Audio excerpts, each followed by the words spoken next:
एक बार महात्मा बुद्ध के एक शिष्य ने कहा, बुद्ध, मैं क्या करूं? मेरा मन कहीं लगता ही नहीं।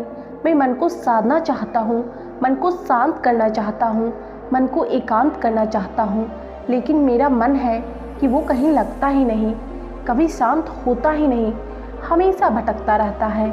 अब आप ही बताइए, ऐसे में मैं क्या करूं? उस शिष्य की पूरी बात सुनने के बाद महात्मा बुद्ध बोले, मैं तुमको आज एक कहानी सुनाता हूँ।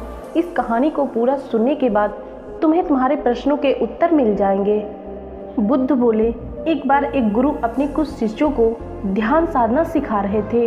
तभी एक शिष्य ने खड़े होकर कहा, गुरु जी, मेरे मन में पिछले कई दिनों से एक प्रश्न चल रहा है, लेकिन मुझे इसका उत्तर नहीं मिल पा रहा है। क्या मैं आपसे वो प्रश्न पूछ सकता हूँ? गुरु बोले, बिल्कुल पूछ सकते हो, पूछो क्या पूछना है। शिष्य बोला, जैसे हम सब खाना खाते हैं तो हम सब की भूख मिट जाती है, लेकिन ध्यान के संदर्भ में ऐसा नहीं होता। हम सब आपके बताए अनुसार एक जैसा ही ध्यान करते हैं, लेकिन कोई पहले और कोई बाद में ध्यान को उपलब्ध होता। जैसे खाने से हम सब की भूख मिट जाती है, वैसे ही ध्यान के बाद हम सब के मन शांत हो जाने चाहिए, लेकिन ऐसा नहीं होता है। आखिर क्यों? गुरु बोले, कल गांव के सेठ के घर मुझे खाने पर बुलाया गया है, तुम भी कल मेरे साथ वहाँ चलना। इतना कहकर गुरुजी वहाँ से चले गए। अगले दिन गुरु और शिष्य उस सेठ के घर गए। वे दोनों सेठ के घर के अंदर पहुँचते हैं। उस सेठ की पत्नी ने भोजन पर बुलाया था। उन दोनों के साथ वह सेठ भी भोजन करने बैठ जाता है।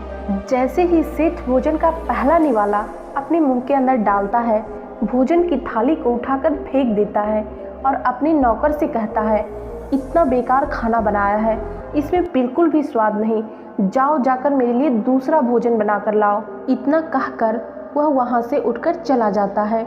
सेठ की पत्नी गुरु और शिष्य से माफ़ी मांगती है और उन्हें बड़े प्रेम से भोजन परोसती है। दोनों भोजन करते हैं, लेकिन गुरु अंत में 2 रोटियां अपने थाली में छोड़ देते हैं और उस सेठ की पत्नी से कहते हैं, क्या ये दोनों रोटियां आप मुझे एक कपड़े में बांधकर दे सकती हैं? सेठ की पत्नी ने दोनों रोटियों को बांधकर उस गुरु को दे दी। फिर वहाँ से गुरु और शिष्य दोनों निकल जाते हैं। रास्ते में गुरु ने शिष्य से पूछा, तुम्हें भोजन कैसा लगा? शिष्य बोला, भोजन तो स्वादिष्ट था। गुरुजी बोले, सिर्फ स्वादिष्ट, इससे आगे तुम्हें कुछ नहीं लगा? शिष्य बोला, इससे आगे क्या हो सकता है? भोजन अच्छा था, स्वादिष्ट था, मेरा पेट भर गया, और क्या? गुरु बोले, एक बात बताओ, जब भोजन स्वादिष्ट था तो उस सेठ को स्वादिष्ट क्यों नहीं लगा? शिष्य बोला, गुरुजी, ये बात तो मुझे भी समझ नहीं आई। भोजन तो अच्छा बना था, लेकिन पता नहीं क्यों उस सेठ को पसंद नहीं आया। मुझे तो कुछ समझ नहीं आया, आप ही बताइए ऐसा क्यों हुआ? गुरु बोले, बताऊंगा, लेकिन अभी तुम मेरे साथ चुपचाप चलते रहो। काफ़ी देर चलने के बाद शिष्य बोला, गुरुजी, आखिर हम जा कहाँ रहे हैं? गुरु बोले, बस तुम चुपचाप चलते रहो। बहुत देर चलने के बाद एक बहुत ही दुबला पतला भिखारी गुरुजी के चरणों में गिरकर बोला, दया कीजिए, मेरी मदद कीजिए, मैंने 4 दिनों से कुछ नहीं खाया है, कृपया आप मुझे कुछ खाने को दो। गुरु ने अपने पास रखे दोनों रोटी को उस भूखे इंसान को खाने को दे दी। रोटी देखकर वो खुश हो जाता है और उसे खाने लगता है। खाते वक्त उसके आंखों से आंसू निकल रहे थे। खाने के बाद उसने गुरु का धन्यवाद किया और वहाँ से जाने लगा। गुरु ने उसे रोक कर पूछा, पहले ये तो बताओ, भोजन का स्वाद कैसा था? वो आदमी बोला, स्वाद तो था ही नहीं। इन रोटियों में तो साक्षात परमात्मा था, जीवन था, अमृत था इन रोटियों में। इतना कहकर वह गरीब इंसान वहाँ से चला गया। उसके जाते ही गुरु शिष्य से बोले, देखो, भोजन तो एक ही था, लेकिन सेठ को उस भोजन में स्वाद नहीं आता, तुम्हें स्वाद आता है, और इस आदमी को जीवन, परमात्मा, अमृत नजर आता है। इसी से हम समझ सकते हैं कि भोजन और इंसान की संतुष्टि में कितना अंतर है। सेठ को इस भोजन से थोड़ी भी संतुष्टि नहीं मिलती है, तुम्हें थोड़ी मिलती है, और इस आदमी को अनंत संतुष्टि मिलती है। बिल्कुल ऐसा ही ध्यान के संदर्भ में भी होता है। जिसकी जितनी बड़ी चाहत होती है वह उतना ही जल्दी अपना रास्ता बना लेता है।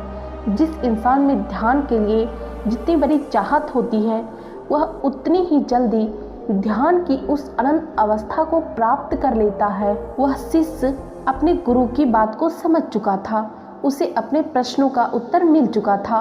कहानी को समाप्त करते हुए महात्मा बुद्ध अपने उस शिष्य से कहते हैं कि गुरु के शिष्य को तो उत्तर मिल गया, लेकिन तुम्हें तुम्हारा उत्तर नहीं मिला है कि मन क्यों नहीं लगता। सबसे पहले तुम ये समझो, जो लग जाए वो मन ही नहीं, मन का तो काम ही है भटकना, एक जगह से दूसरे जगह पर भागते रहना। महात्मा बुद्ध आगे बोले, अब आप लोग सोच रहे होंगे, अगर मन का काम भागना ही है तो क्या हम जिंदगी भर भागते रहेंगे? क्या हम कभी भी रुकेंगे नहीं? अगर जीवन को ध्यान से देखा जाए तो जीवन ऐसा ही है, इंसान जन्म से लेकर मृत्यु तक भागता ही रहता है। जो इस भागा दौड़ी से पीछे आ जाते हैं वो भागना बंद कर देते हैं, क्योंकि वो जाग चुके होते हैं, वो जीवन की सच्चाई को समझ चुके होते हैं, इसलिए वो व्यर्थ की चीज़ों के पीछे भागना बंद कर देते हैं। दोस्तों, इस कहानी को सुनने के बाद मैं थोड़ी सी तो उम्मीद कर सकती हूँ कि आप लोगों को अब समझ में आ चुका होगा कि आखिर हमारा मन क्यों नहीं लगता। इस कहानी से आपको क्या सीखने को मिला, कमेंट करके ज़रूर बताइएगा। आज के वीडियो में इतना ही, मिलते हैं नेक्स्ट वीडियो में, तब तक के लिए धन्यवाद।